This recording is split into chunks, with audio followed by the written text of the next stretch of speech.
Vamos a darle la bienvenida al profesor Norman Darío Moreno Carmona. Él es psicólogo, magíster en educación y desarrollo humano, doctor en investigación psicológica, es profesor titular de la Facultad de Psicología e investigador senior en MinCiencias.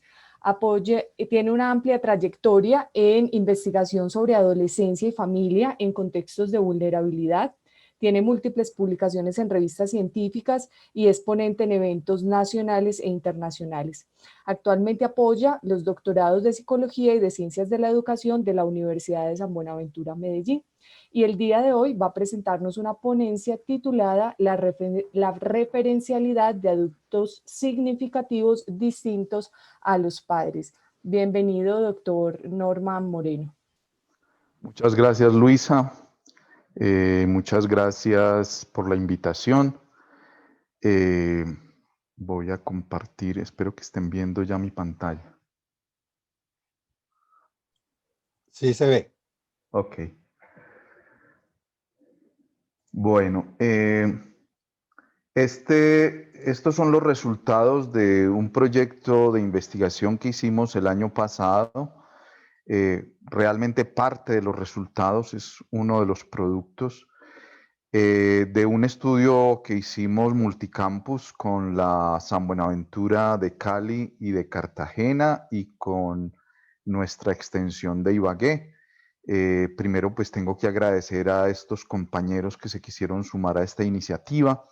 Realmente es una iniciativa que surge de mi trayectoria en el estudio que por cerca de 25 años he venido haciendo sobre la familia y la adolescencia y que trata de recoger como los últimos interrogantes planteados alrededor de las transformaciones de la familia.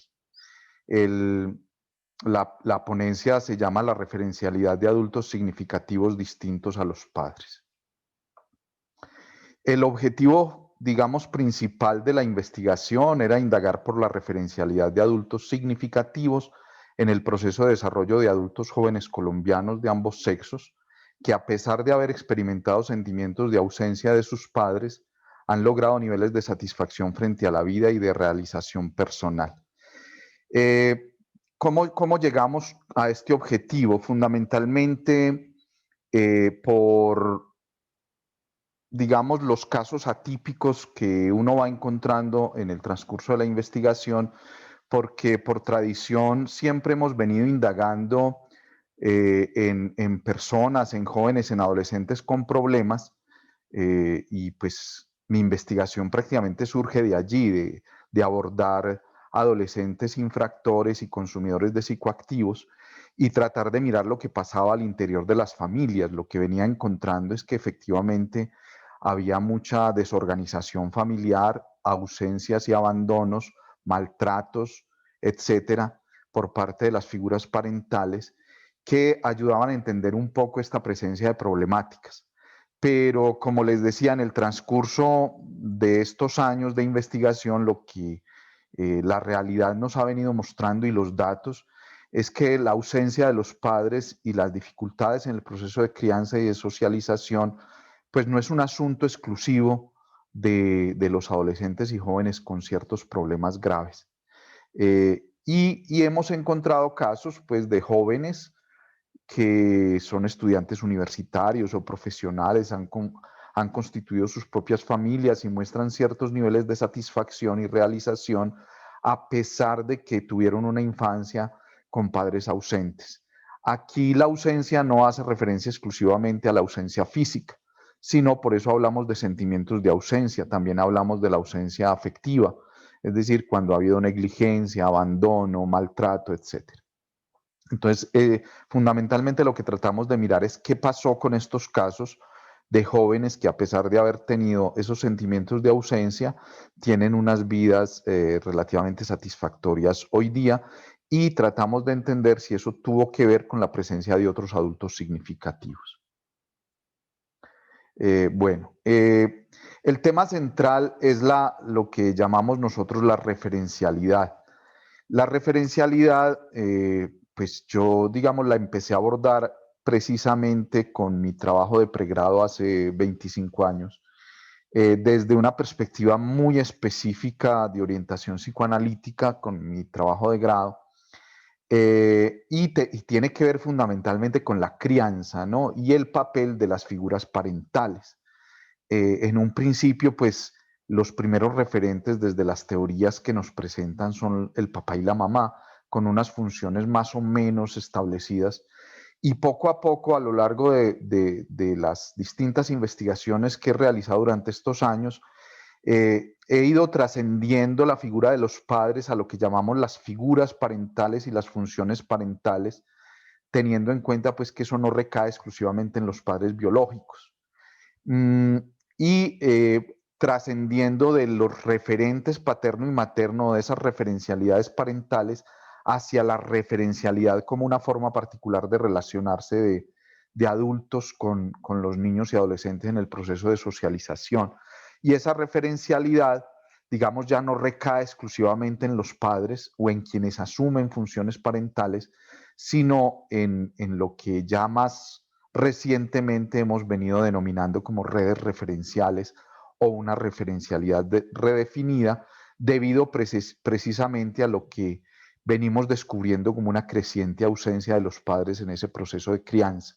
Sabemos pues que pues los datos nos siguen mostrando una cada vez más ausencia de la figura paterna, es decir, cada vez son más las madres criando solas a sus hijos, y fuera de eso, aun cuando los padres están, pues están mucho menos involucrados en el proceso de crianza, es decir, delegando la crianza en terceros, en hogares infantiles, en niñeras, en abuelos, etcétera, debido a las múltiples ocupaciones hoy, tanto laborales de papá y mamá como académicas, profesionales, etcétera.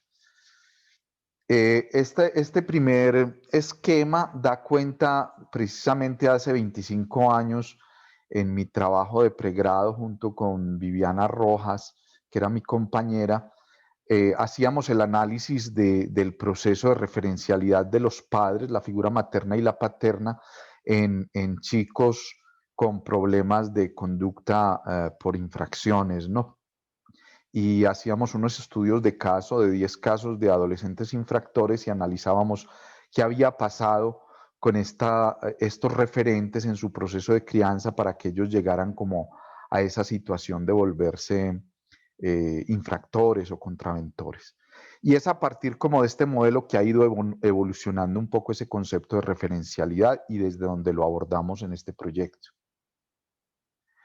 La metodología de la investigación que hicimos el año pasado fue cualitativa, con un estudio de caso de este tipo de jóvenes, con entrevistas en profundidad, y se realizó un proceso de codificación en matrices de doble entrada, donde pues estas fueron las principales categorías que estructuraron tanto las entrevistas como los análisis. Entonces el concepto de referencialidad desde dos subcategorías que se viene definiendo pues la referencialidad como relaciones organizadoras, que tiene que ver con el establecimiento de controles, normas, sanciones, el manejo de la autoridad, y la seguridad emocional, que tiene que ver con el reconocimiento, el afecto y cuidado, el apoyo y protección, la comunicación y la confianza. Pues lo que algunos llaman amor y control, ¿no? Ese equilibrio entre el amor y el control es lo que llamaríamos referencialidad. Los sentimientos de ausencia, entonces, referimos allí experiencias de abandono, negligencia, rechazo, maltrato o muerte de alguno de los padres. Y el bienestar subjetivo, que aunque en esta presentación no lo vamos a abordar específicamente, pero que revisamos pues la satisfacción de estos jóvenes frente a la vida, los logros en su proyecto de vida actual y el desarrollo psicosocial saludable. Esta es una descripción rápida de los participantes. Fueron 10 jóvenes adultos de ambos sexos, de varias ciudades colombianas, como pueden verlo, pues aprovechando que teníamos investigadores en Cartagena, en Cali, en Ibagué y en Medellín. Entonces tenemos de diferentes ciudades de Colombia. Y aquí tenemos el tipo de ausencias que vivió cada uno. Entonces tenemos una joven de 28 años, soltera, sufrió la muerte del padre a los 11 años y de la madre a los 16. Además, la madre tenía una enfermedad mental y experimentó abandono y rechazo de la familia extensa. Es decir, además de la muerte de los padres, refiere abandono y rechazo pues, por parte de abuelos y tíos.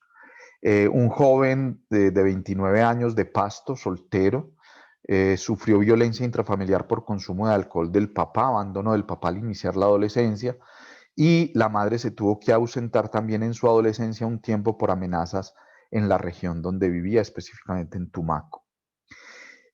Otra joven de Medellín, 29 años, vive en unión libre, sufrió el abandono del padre desde el embarazo de la mamá, es decir, prácticamente nunca convivió con el papá y experimentó negligencia por parte de la madre.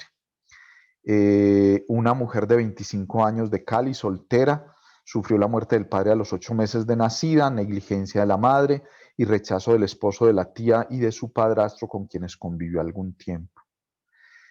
Otro joven de 25 años de Cali, soltero, sufrió la negligencia de la madre y negligencia y consumo de alcohol por parte del padre. Dos jóvenes de Cartagena, una mujer de 28 años soltera, sufrió la muerte del padre a los 12 años, reporta negligencia de la madre y la madre la deja viviendo sola, lo cual ella experimenta como abandono. Un hombre maduro ya de 35 años de Cartagena sufrió abandono de los padres a los 10 años en Venezuela y lo traen a vivir con la abuela a Colombia. Nula comunicación con el padre. Dos de Ibagué, una mujer de 33 años soltera, sufrió el divorcio de los padres a los 6 años, ausencia afectiva de la madre por trabajo, abandono del padre, privación de afecto de ambos padres. Y un joven de 23 años en unión libre, intermitencia de sus padres para mantener su relación, abandono de los padres por su trabajo el padre y por su familia de origen la madre. Y un joven de 23 años de Guarne, soltero, que refiere negligencia de ambos padres porque ambos eran alcohólicos y no podía contar con sus padres a quienes consideraba alcohólicos y viciosos. Los 10 jóvenes tienen formación universitaria, algunos ya profesionales, todos están empleados. Bueno, nuevamente estas son las categorías que guiaron como las entrevistas, no me voy a detener allí para no alargar esto y ya me voy a ir pues a los resultados. Lo que vamos a encontrar aquí en la presentación de los resultados, pues por ser un estudio cualitativo, van a encontrar, son testimonios de los participantes, no los voy a leer porque se haría muy extenso, pero voy a ir comentando, si ustedes quieren pueden ir leyendo algunos. Con respecto a las relaciones organizadoras, recuerden que nos estamos refiriendo aquí a los controles, las normas, la autoridad, el manejo de la autoridad por parte de las figuras adultas. Pues revisemos. Primero, cómo funcionaron los padres en tanto figuras de autoridad y control. Lo primero que tenemos que señalar es que en todos los participantes sufrieron ausencia de la figura paterna, del papá. 3 por muerte, 5 por abandono y 2 por negligencia. Y esto pues es un hallazgo no reciente ni novedoso. En todas mis investigaciones recientes, lo que hemos encontrado es que la figura masculina del padre es la que más abandona o la que menos está presente en el proceso de crianza. En estos 10 casos, pues en todos los 10 casos el padre se ausentó por alguna de estas razones. Ahora, ¿cómo funcionaron como figuras de autoridad o de control estos padres? Entonces tenemos un primer caso donde el padre sigue siendo referente a un muerto. Esto es muy interesante. En dos de las jóvenes que reportan, dos de las mujeres que reportan el padre muerto, mencionan cómo su padre sigue siendo la figura referente para su comportamiento. Entonces, por acá, por ejemplo, dice, yo crecí con eso, aunque mi papá no esté, yo lo quiero agradar a él. Aunque mi papá no esté, yo no me voy a portar mal porque sé que esto le desagradaría. O sea, como el papá aún no estando sigue siendo referente de control de conducta para ambas. Ese es un primer caso que nos llama la atención. Es decir, un padre que aún muerto sigue siendo referente de autoridad. Un padre consejero y orientador a pesar del alcoholismo, el caso del sujeto cuyos padres son alcohólicos, aún así refiere a su papá como un papá que es consejero, que lo orienta, que le brinda valores, Es decir, cómo su situación de alcoholismo no le impide ejercer esa función de referente, por lo menos en este caso de autoridad. Y el tercer caso es el caso de padre maltratante, el sujeto B, quien refiere un padre al que le tiene miedo, un padre que produce miedo por su maltrato, por la manera como castiga físicamente y habla de castigos horribles, o sea, muy, muy drásticos, ya maltrato. Entonces, ese es como el tercer caso de ejercicio de esa función de autoridad. En el caso de las madres, dado pues que en la mayoría los papás no está, pues uno asume que entonces miremos a ver qué pasó con la figura materna como ejercicio de la autoridad. Y efectivamente en tres de los sujetos podemos ver que la madre marca la autoridad o la norma, es decir, reconocen que quien definitivamente ejerció esa función de control, de poner normas, de ejercer autoridad, era la figura materna, ¿no? Era la que mandaba, era la que le pegaba a uno, ¿no? Dicen algunos de ellos. Entonces la madre asume en tres de los casos esa función. Sin embargo, en otros tres casos aparece una madre maltratante, negligente o injusta en el trato. Es decir, que no es un buen referente de autoridad en tanto está desvalorizada como figura de autoridad. Voy a leer solo uno. Ella en esa cuestión era como más bien después de que siga las normas, después de que se hagan las tareas, después de que, como muy liberal, pero cuando no cumpla las normas, cuando desobedecía, látigo, látigo al 100, látigo y palo. Es decir, cuando refiere eso, pues da una sensación ya como de maltrato, ¿no es cierto? Castigos fuertes, físicos, habla mucho de eso, y otra de ellas dice que sentía que había un trato distinto con su hermano y que eso le dolía mucho, como era muy fuerte con ella, pero muy laxa con su hermano. Y una siguiente forma de ver a la madre es esa madre maltratadora. Sin embargo, es el mismo sujeto de los padres alcohólicos. Dice que aunque la madre castiga físicamente, él dice que nunca interpretó eso como maltrato. Y eso uno lo encuentra mucho en nuestras generaciones, ¿no? Donde las madres, los padres recurrían de pronto al castigo físico, la correa, etcétera, pero que la mayoría de personas no refieren como que se hayan sentido maltratadas, ¿no? Sino al contrario, por ejemplo, este joven dice que a lo mejor por la manera en que lo reprendieron es como es hoy, y que le debe agradecer eso a la mamá que lo corrigió, y que además pues la mamá tenía cierto cuidado de que los castigos no fueran dañinos físicamente ni maltratantes. Y bueno, ante esas figuras parentales que estuvieron más bien ausentes o fueron maltratantes o negligentes, aparece pues el tema que más nos interesa, que son los otros adultos significativos.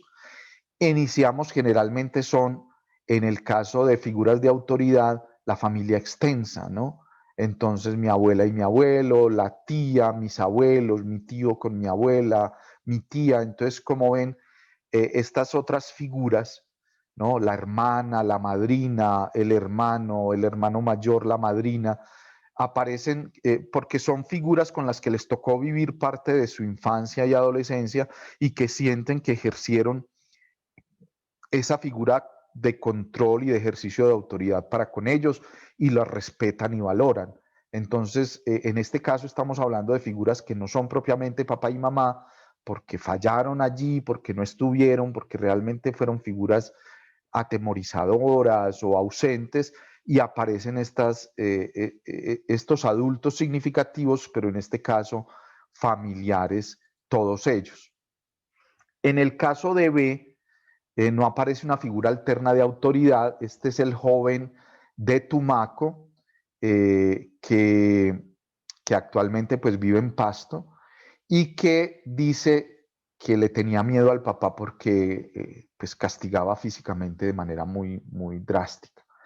Y él no refiere ninguna otra figura de autoridad, y parece ser que era porque desde pequeño le vendieron la idea de que él era el hombre de la familia y que tenía esa responsabilidad de dar ejemplo.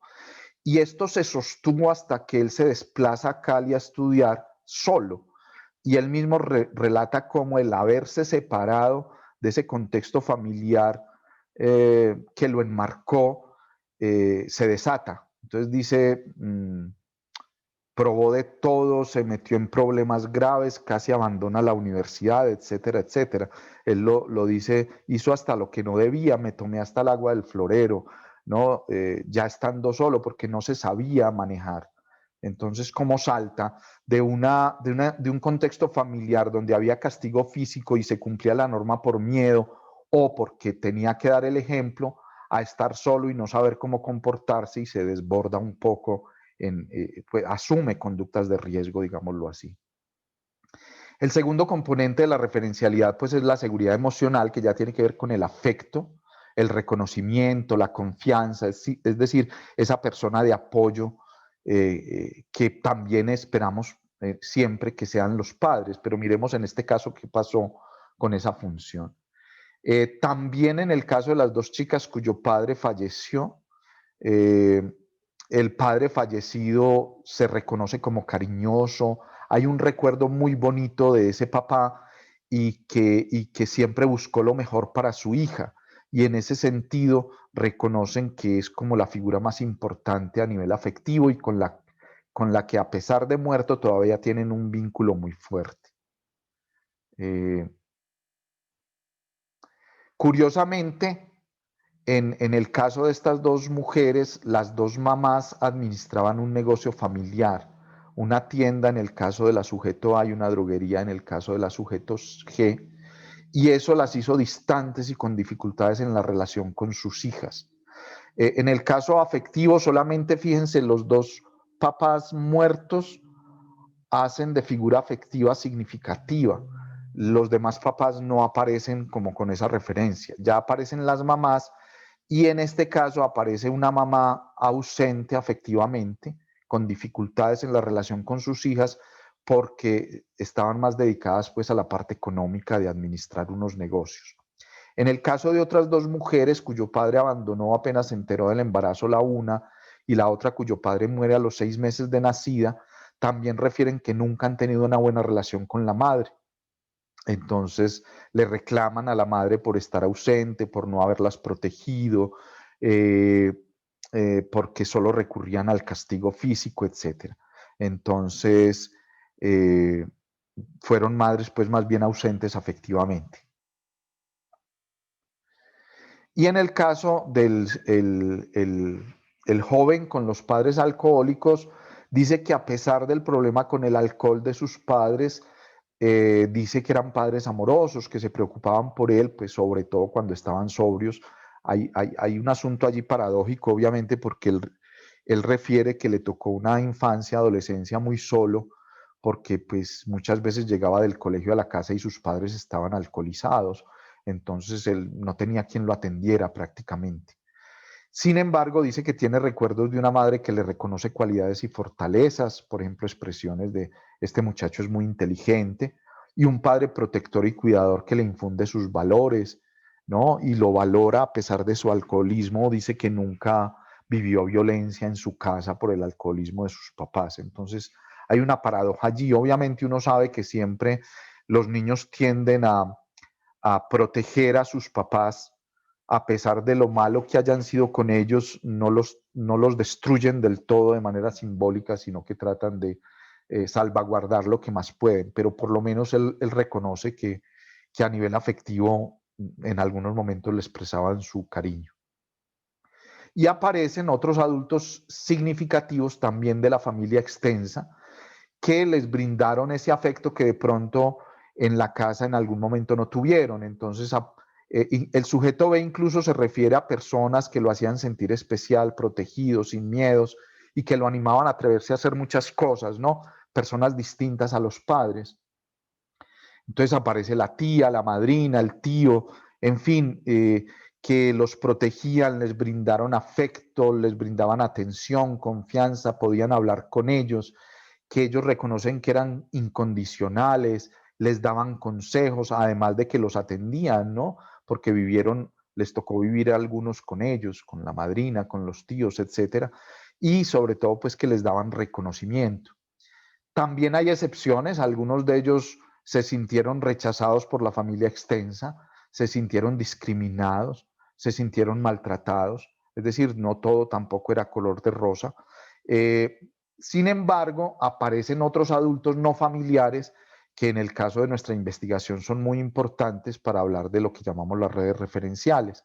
Es decir, adultos que aparecieron a lo largo de esa infancia o adolescencia un poco sufrida y que les brindaron como eso que en la casa no tenían. Entonces tenemos una amiga, tenemos una señora con la que uno de los sujetos vivió cuando se fue a estudiar a la universidad y que le enseñó cosas, que lo acogió, el papá de un amigo que, como él dice, ojalá hubiera tenido un papá así, se portaba muy bien con él, una profesora que la recuerda con mucho cariño porque se preocupaba por ella, los amigos, una vecina en el caso del sujeto con los padres alcohólicos dice que la vecina le brindaba la posibilidad de irse a dormir allí, amanecer allá, comer allá, porque cuando sus papás estaban alcoholizados, pues no lo atendían, entonces amanecía donde la vecina y dice que la considera como una segunda mamá.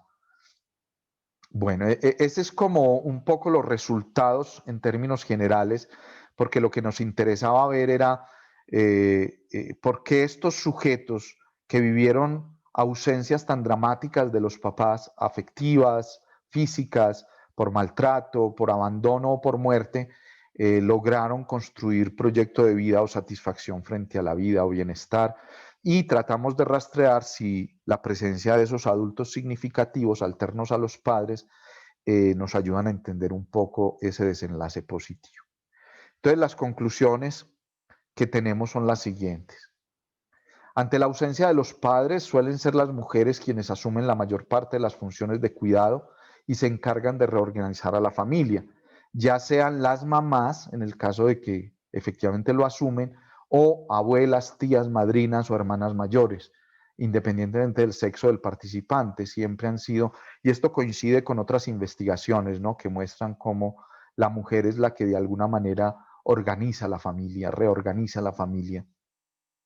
En 3 de los casos es la madre quien asume la autoridad, en los demás casos aparecen abuelas, tías, hermanas y madrinas, lo que decimos, entonces esa función de autoridad recae nuevamente en las mujeres. Y en algunos casos la manera en que se ejercía la autoridad por los adultos es consecuencia de su experiencia pasada, desde la manera como la ejercieron con ellos, particularmente cuando se recurre al castigo físico que infunde miedo. Los mismos jóvenes o adultos que entrevistamos referían que probablemente sus padres eran tan violentos porque también su infancia fue muy violenta o fueron maltratados por sus propios padres. Entonces, digamos, adjudican esa forma repetitiva de castigar físicamente o maltratar por la manera como ellos fueron criados. Esos temores, esa crianza a partir del miedo y del maltrato, generó en algunos de los participantes inseguridades, dificultades en el desarrollo de autonomía y sociabilidad, llevándolos incluso en algunos casos a involucrarse en múltiples situaciones de riesgo, consumos de psicoactivos, alcohol, etc. Los participantes lograron construir bienestar al encontrar ambientes alternativos de acogida y aceptación. Encontramos en la mayoría de ellos esos ambientes alternativos, donde una tía, donde una madrina, donde una hermana, donde una vecina, que les permitió desarrollar habilidades relacionales con otras personas y no los llevó a percibir el mundo como amenazador y hostil, que es lo que tradicionalmente la teoría psicológica nos lleva a pensar, ¿no? Y es que los sujetos que sufren estas deprivaciones afectivas o maltratos o abandonos o negligencias afectivas en la infancia tienden a percibir un mundo amenazante y consecuente con eso terminan involucrándose pues en conductas de riesgo, lo que no sucedió en estos casos, en ninguno de ellos, y nos da a interpretar que pudieron haber sido esos ambientes alternativos. En los casos donde la madre no pareció ser una adecuada figura referente, no necesariamente se desencadenó en los participantes un desequilibrio en su vida afectiva. Hay autores que dicen que pues, la madre sigue siendo muy importante y lo creemos, pero no es como una sentencia, ¿no? Es decir, en los casos donde hubo madres maltratantes, abandónicas, poco afectivas, no condenaron a estos jóvenes pues a ese desequilibrio afectivo. Tal parece que estos jóvenes contaron con otras personas que les permitieron sentirse reconocidos, escuchados, queridos, únicos e importantes. Y tales interacciones positivas les permitió reconocerse con un lugar en el mundo, con personas en las que podían confiar eh, y sentirse seguros. En algunos casos también contaron con instituciones como la escuela, una profesora, por ejemplo, redes de apoyo como vecinos y amigos que contribuyeron para el desarrollo de fortalezas. Esto coincide con lo que refiere este investigador López y colaboradores en el 2013, que refieren que los niños pueden compensar ciertas ausencias vividas con el establecimiento de ciertos vínculos de confianza con personas que los cuidan. Podría también afirmarse a partir de los resultados obtenidos que algunos de estos sujetos pudieron desarrollar el recurso de la resiliencia al estar rodeados de relaciones positivas con otros adultos cercanos.